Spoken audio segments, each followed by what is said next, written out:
नमस्कार दोस्तों, मैं राजू आपसे का स्वागत करता हूं हमारे इस यूट्यूब चैनल में। तो हम लगातार ज्योमेट्री पढ़ रहे हैं। ज्योमेट्री का ये चौथा सेशन है। इसमें आज हम लोग कुछ कॉन्सेप्ट समझेंगे और लगातार कॉन्सेप्ट को समझ लेते हैं लगभग सिमिलैरिटी तक। सिमिलैरिटी के पहले जितने भी सारे कॉन्सेप्ट हैं, लाइन एंड एंगल के और ट्रायंगल के जो बेसिक कॉन्सेप्ट हैं उनको समझ लेते हैं। उसके बाद हम लोग कुछ क्वेश्चंस करेंगे सिमिलैरिटी जो सिमिलैरिटी के नहीं है, सिमिलैरिटी के पहले वाले क्वेश्चंस। उसके बाद हम सिमिलैरिटी की तरफ मूव करेंगे, क्योंकि सिमिलैरिटी एक बहुत ही बड़ा और बहुत ही इंपॉर्टेंट चैप्टर है एसएससी के एग्ज़ाम के थ्रू, क्योंकि वहाँ से बहुत सारे अच्छे क्वेश्चन बनते हैं। मेंस के भी क्वेश्चन बनते हैं और प्री में भी पूछे जाते हैं। प्री में तो बेसिक पूछे जाते हैं और मेंस में भी अच्छे सवाल बनते हैं। कॉन्ग्रुएंसी एंड सिमिलैरिटी ये दोनों चैप्टर जो टॉपिक हैं वो काफ़ी इंपॉर्टेंट हैं। तो ज़रा देखिएगा, कुछ कॉन्सेप्ट हम समझाने जा रहे हैं, इनको समझिएगा। मान लीजिए ये एक ट्रायंगल है ABC एक ट्रायंगल है और एंगल A का जो इंटीरियर एंगल है वो कितना है x डिग्री, B और C के एक्सटीरियर एंगल है x, y and z degree.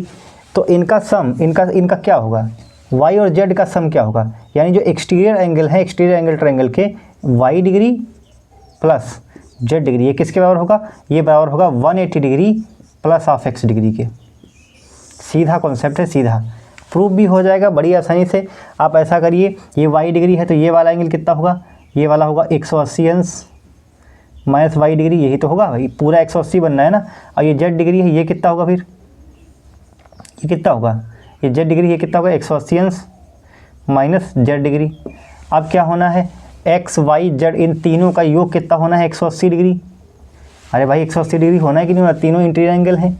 x degree और ये 180 अंश माइनस y और 180 अंश माइनस z, यानी कि x plus 180 minus y plus 180 minus z, ये बराबर किसके होगा 180 के। ये तो होना है, 180 से 180 कैंसिल हो जाएगा, y और z इधर आएंगे तो प्लस के हो जाएंगे। तो x प्लस ये 180 बचा ना, 180 बराबर किसके होगा y प्लस z के। प्रूफ हो गया, सिंपल सी बात है, इसमें कोई घबराने वाली बात नहीं। सारे प्रूफ आप कर सकते हैं, इसमें कोई समस्या नहीं है। अब ये वाला जो फिगर देखिएगा, ये वाला जरा फिगर देखिएगा, ये वाला, इस वाले फिगर में क्या बोला जा रहा है, एक लाइन है AB, एक लाइन है CD। ये AB और CD कैसी हैं, पैरेलल लाइन से पैरेलल, उसमें दोनों से इंटरसेक्ट करते हुए लाइन खींची गई है जो O पर इंटरसेक्ट करते हैं। और यहाँ पर ये एंगल बना है अल्फ़ा, ये बना है बीटा और ये बना है गामा। जहाँ पर दोनों इंटरसेक्ट कर रही हैं वो गामा एंगल है, ये अल्फ़ा ये बीटा है। तो alpha plus beta plus gamma का योग कितना होगा, alpha plus beta plus gamma, alpha plus beta, क्योंकि ये अल्फ़ा ये अगर गामा बन रहा है तो ये भी तो गामा बनेगा। तो alpha plus beta plus gamma का योग जो होगा वो 360 डिग्री होता है हमेशा। इसको भी आप बड़ी आसानी से प्रूव कर सकते हैं। ठीक, अब आते हैं क्वाड्रिलेटरल पर। क्वाड्रिलेटर क्या कहता है, क्वाड्रिलेटर एक बहुत ही इंपॉर्टेंट है। ये क्वाड्रिलेटर जो है आगे हम लोग समझेंगे क्वाड्रिलेटर के सारे कॉन्सेप्ट, लेकिन ये जो बेसिक है वो समझ लीजिए। जैसे ABCD एक क्वाड्रिलेटर खींचा गया है, ABCD, इसके जो अपोजिट वर्टेक्स हैं, अपोजिट यानी कि ये वर्टेक्स, इन अपोजिट वर्टेक्स पर एक्सटीरियर एंगल खींचेगा। एक्सटीरियर, इंटीरियर तो ये वाला हो गया, एक्सटीरियर है ये वाला एक्सटीरियर है। ठीक, तो एक्सटीरियर एंगल का सम हमेशा इंटीरियर एंगल के सम के बराबर होता है। किसी भी क्वाड्रिलेटरल में इंटीरियर एंगल का सम, इंटीरियर एंगल कौन से है, ये वाले, इंटीरियर एंगल का सम, ये इंटीरियर एंगल का सम किसके बराबर होगा, एक्सटीरियर एंगल के सम के बराबर होगा। इंटीरियर एंगल कौन कौन से हैं, B और D, angle B plus angle D, ये किसके बराबर होगा, एक्सटीरियर एंगल के थीटा और A, थीटा और अल्फ़ा, थीटा प्लस अल्फ़ा। ये कॉन्सेप्ट होता है, हमेशा ध्यान रखिएगा, हमेशा कोई भी क्वाड्रिलेटरल हो सब में फॉलो होगा ये। वैसे ही यहाँ देखो, दोनों वर्टेक्स पर एक्सटीरियर एंगल खींचे गए हैं, यानी कि ये D है और ये एंगल A है। इसका मतलब क्या हुआ, एक्सटीरियर एंगल क्या है, थीटा प्लस अल्फ़ा। ये किसके बराबर होगा, दोनों जो इंटीरियर एंगल बचे, angle A plus angle D। बहुत ही बेसिक है, ये सब कॉन्सेप्ट है, सीधा प्रूफ भी हो जाएंगे, इसमें कोई समस्या नहीं। आगे आए धीरे धीरे हम लोग प्रूफ कर लेंगे। ये स्टार टाइप का बना है, इसमें एंगल का सम 1 2 3 पूछा ये गया है कि angle 1 plus angle 2 plus angle 3 plus angle 4 plus angle 5, इनका सम कितना होगा, ये पूछा गया है। 180 डिग्री होगा या 360 होगा? ज़रा सर्च करके बताइएगा। बड़ा ही अच्छा कॉन्सेप्ट है, बड़ा ही दमदार कॉन्सेप्ट है ये।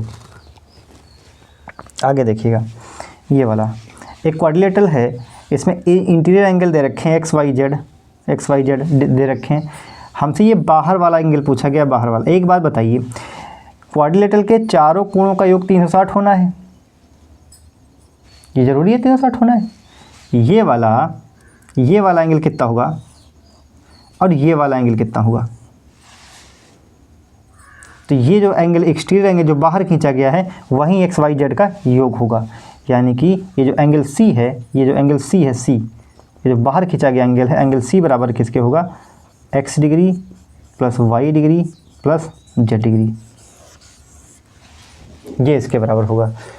ये ज़रा सर्च करके बताइएगा कितना होता है। 160 होता है, 160 होता है या 180 होता है, 360 होता है। बेसिकली 180 आएगा, क्योंकि इसमें ट्रायंगल का कॉन्सेप्ट लगेगा, ट्रायंगल का। अरे ये जो एक्सटीरियर एंगल दिख रहा है, ये ऐसा करिए, एक ट्रायंगल ले लीजिए पहले, फिर ये वाला ट्रायंगल ले लो, और फिर ये वाला ट्रायंगल ले लो, ये वाला, और तीनों में सिमिलरिटी का कॉन्सेप्ट लगाओ। Exterior angle bisector, exterior angle का जैसे समझाते हैं पहले। देखो ज़रा, जिसमें दो कोण आ रहे हैं, ये वाला और ये वाला दिख रहा है, ये कॉन्सेप्ट, ये वाला दिख रहा है, ये ट्रायंगल दिख रहा है, ये वाला ट्रायंगल। ये 2 है, ये 5 है, तो ये कितना होगा? ये 2 है, ये 5 है। अब अच्छा इसको छोड़ो, ये वाला कितना होगा? 2 + 5 होगा कि नहीं होगा? 2 + 5 होगा, 2 + 5 होगा। समझ पा रहे हैं? 2 + 5 होगा।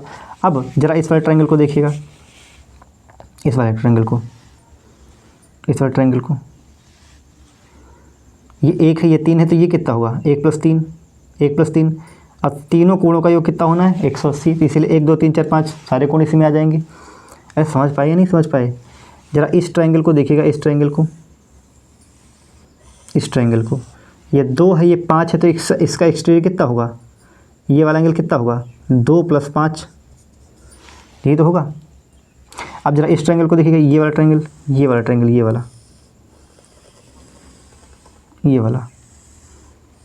ट्रायंगल, इसका एक्सटीरियर कितना है? ये वाला। अब इन दोनों का सम होगा 1 और 3 का, यानी ये कितना होगा? 1 + 3 होगा, 1 + 3। तो 1 2 1 और 3 ये हो गया, 2 5 ये हो गया, 4 ये हो गया। तो 1 2 3 4 और 5, ये त्रिभुज में, एक ही त्रिभुज में तो बन रहे हैं, एक ही त्रिभुज में। और त्रिभुज के सारे कोणों का योग कितना होता है? 180 होता है। इसीलिए 180 आएगा, 180, 360 नहीं आएगा। ठीक, 180। अब समझ गए? एक ही ट्रायंगल, इस ट्रायंगल में हमको अच्छा लगा, इस ट्रायंगल में बनाते हुए आसान लग रहा है। आप इस ट्रायंगल में बना लीजिए, सारे कोण एक ही ट्रायंगल में होने चाहिए। और फिर क्या लगेगा? सारे कोणों का योग 180 होता है, त्रिभुज के सारे कोणों का योग 180 होता है।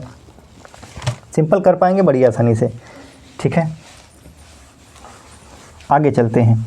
अब एक कॉन्सेप्ट बचा है पैरेलल लाइंस का। अगर एक पैरेलल लाइन, 2 पैरेलल लाइन है, उन 2 पैरेलल लाइन को एक ट्रांसवर्सल लाइन कट करके जा रही है, तो कितने कॉन्सेप्ट वहाँ पर बनते हैं? बहुत ही इंपॉर्टेंट आता है। जैसे समझिएगा, एक लाइन ये है, एक लाइन ये है, दोनों कैसी लाइन है?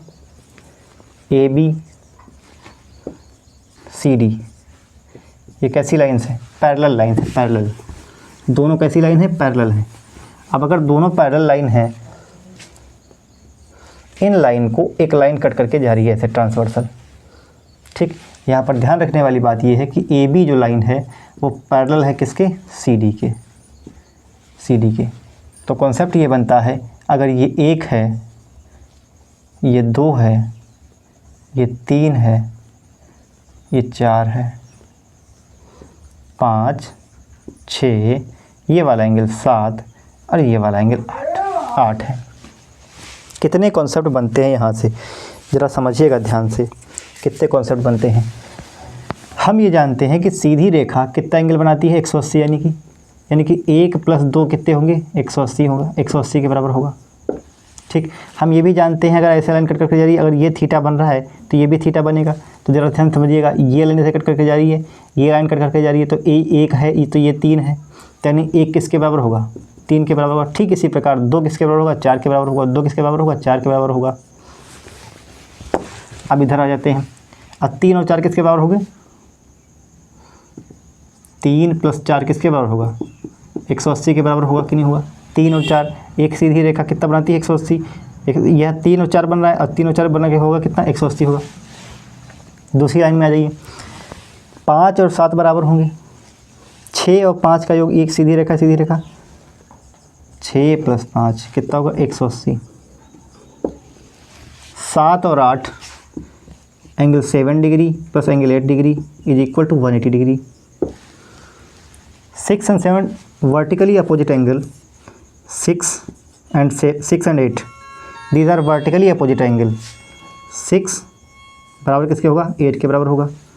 6 8 के बराबर, यहाँ पर 7 और 5 के बराबर होगा। 7 किसके बराबर होगा? 5 के बराबर होगा। क्लियर? यहाँ तक कोई समस्या नहीं। अब ज़रा ध्यान समझिएगा। 4 और 5 angle 4 plus angle 5 is equal to 180 degree. क्यों 180 डिग्री क्यों होगा? 4 and 5 180 डिग्री होगा। 3 और 6 angle 3 plus angle 6 is equal to 180 degree. ठीक है। 2 और 6 बराबर होंगे। एंगल 2 प्लस एंगल 6 ये बराबर होंगे। दोनों, ये दोनों बराबर होंगे। ये वाला एंगल बराबर होगा। बराबर होगा ना? 3 और 7 बराबर होगा। Angle 3 is equal to angle 7। ठीक है। इसी प्रकार एंगल 1 बराबर किसके होगा? एंगल 5 के। Angle 1 is equal to angle 5। Angle 4 is equal to angle 8। Angle 4 is equal to angle 8। इस प्रकार से बहुत ढेर सारे कॉन्सेप्ट बनते हैं इसमें। बाकी कुछ खास नहीं है इसमें। 3 और 4, 3 और 5 का योग कितना होगा? 180 डिग्री। ये रहा 3 5 कहाँ गया? सॉरी 4 और 5 का, यहाँ 3 और 6 का। ठीक, सारे कॉन्सेप्ट हैं। अब ज़रा देखिएगा ध्यान से आगे। 2 पैरेलल लाइन है इस तरह से, एक ये लाइन है, एक ये लाइन है। 2 पैरेलल लाइन है। ये एंगल है, ये दोनों कैसे हैं? पैरेलल हैं। ए बी सी और डी ये दोनों पैरेलल लाइन हैं। अगर ये वाला कोण अल्फ़ा बन रहा है और ये वाला कोण बीटा बन रहा है तो ये कितना होगा? पूछना ये है। ये सी पॉइंट प्रकट कर रहे हैं। तो ये जो एंगल है, एंगल सी जो है, एंगल सी, ये एंगल सी किसके बराबर होगा? एंगल सी ने इसको थीटा ले लो, थीटा।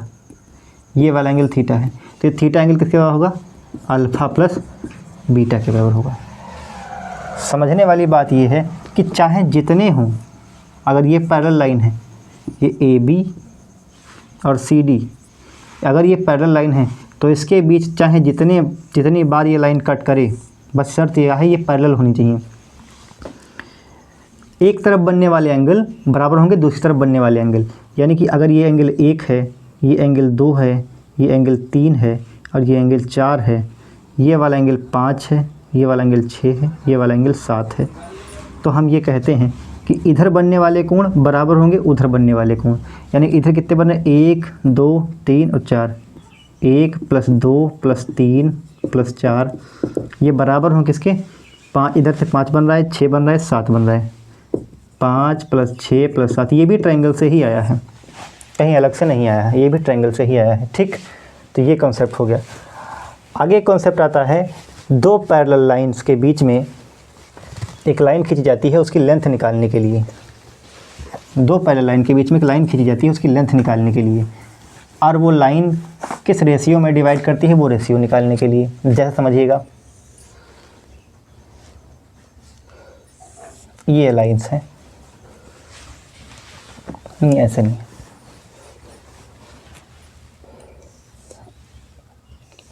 ये लाइंस हैं ए बी सी और डी। ये कैसी लाइंस हैं? ये पैरेलल लाइंस है, पैरेलल नहीं, सॉरी ये पैरेलल नहीं है, दूसरी लाइन पैरेलल बना लेते हैं। ये बन रहा है, हाँ, ए बी सी डी। ये पैरेलल नहीं है, बट हाँ ये लाइन ज़रूर पैरेलल है। ये ए बी सी डी, ये कैसी हैं रेखाएं, लेकिन ये पैरेलल नहीं है। पैरेलल कौन सी हैं? P Q R S T W, ये लाइंस पैरेलल हैं।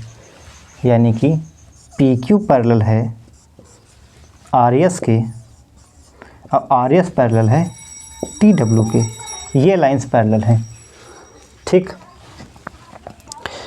अब अगर ये m है और ये n है, इसकी लेंथ a है, इसकी लेंथ b है, तो हमसे निकालने को कहा जाता है कि ये वाली लेंथ निकालिए, ये वाली r और s, ये s पॉइंट है,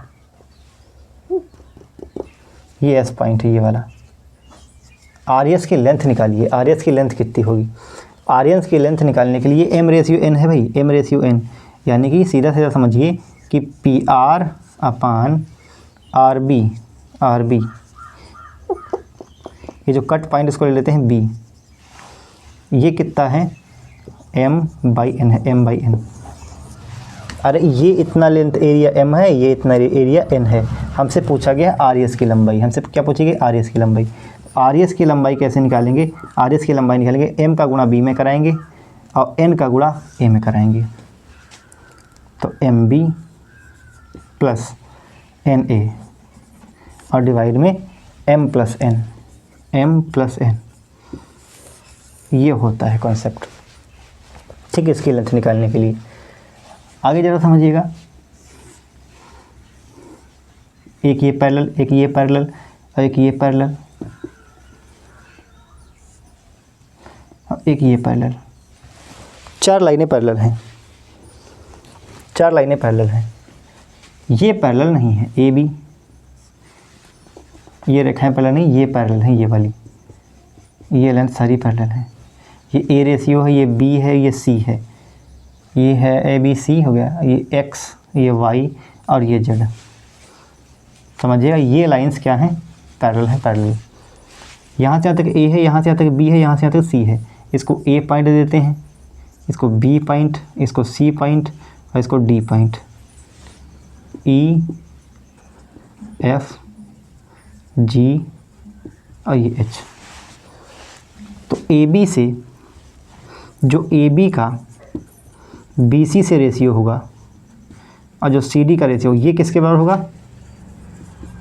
ई एफ का एफ जी से जी एच का। मतलब ये और ये, इनका रेशियो बराबर होगा इसके रेशियो के बराबर होगा। यानी कि A ratio B ratio C किसके बराबर होगा? ये और ये एक्स वाई और जेड के बराबर होगा। यानी कि x ratio y ratio z. Simple concept. जो एक्शन इधर लेंगे वही एक्शन इधर करना पड़ेगा। जैसे ए अपान इसको अगर हम जोड़ रहे हैं बी प्लस सी को, तो इधर क्या करना पड़ेगा? X upon a y plus z, y plus z. बात समझ में आई? A upon A plus B plus C, A plus B plus C अगर ये कर रहे हैं, A upon A plus B plus C, तो इधर भी क्या करना पड़ेगा? X upon x plus y plus z. क्या बात को समझ पाए? अगर इधर हम एक्शन ले रहे हैं, ए अपान बी माइनस सी, तो इधर क्या करना पड़ेगा? X upon y minus z, y minus z. बात समझ पाए?